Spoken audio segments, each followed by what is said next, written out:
the results of those focus groups that I talked about, and also the survey, where we had about 145 or 150 people participate in the survey.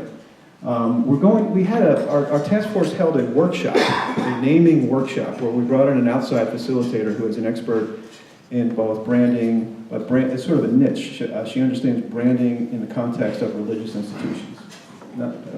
Interesting, kind of niche expertise, but she was terrific. And we had a really, really strong session, and at the end of it, I believe we came up with a proposal that I hope you will find at minimum interesting. And we're going to tell you what our name recommendation is. and then the discussion. So next slide. I think I've covered most of this. I did. Oh, we had a presentation with the board last month, and we had I think it's fair to say we had enthusiastic response to our proposal. But our work is not finished, and we fully recognize that. And so we're not going to be presumptuous at this point and say we're ready to schedule a vote. We're not. We still need to do a lot of work. We want to make sure that everybody in our community has had the opportunity to process, to reflect, and to get to where we are, which is we've been living with this now for several months. And so for us, the name idea that you're going to see is something that has internalized. We've come to be comfortable with it. I think when we first heard it, we were all kind of like, well, we had some issues, and we talked them through, and we got to a really good place. So I expect that to happen with everybody, and that's good. That's what this meeting is for, and that's what the meetings that we're going to hold over the next several weeks are about.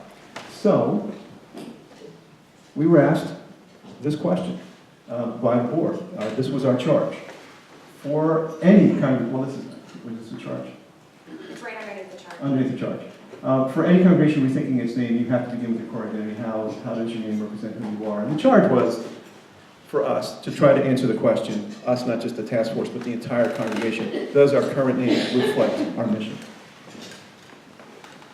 Okay, over to Emily. She's going to take us through the Pew Research. We didn't just rely on all of us, we looked outside.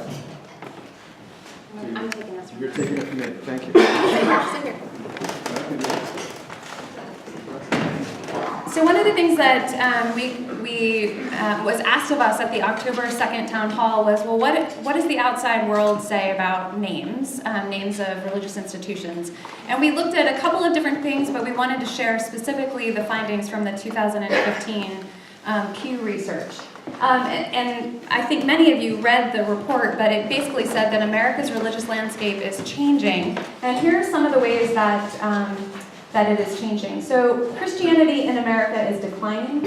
The percentage of adults ages 18 and older who describe themselves as Christian has dropped by nearly 8 percentage points in 7 years, from 78.4% in 2007 to 70.6% in 2014. Unaffiliated religious people and non-Christian faiths are growing. Over the same period, the percentage of Americans who are religiously unaffiliated, describing themselves as atheist, agnostic, or nothing in particular, has jumped more than 6 points, from 16.1% to 22.8%. And the share of Americans who identify with non-Christian faiths has also inched up, rising 1.2 percentage points, from 4.7 to 5.9. The other part is that interfaith marriages and families are on the rise. We have seen this in our own congregation. Among Americans who have gotten married since 2010, nearly 4 in 10, 39%, report they are in religiously mixed marriages.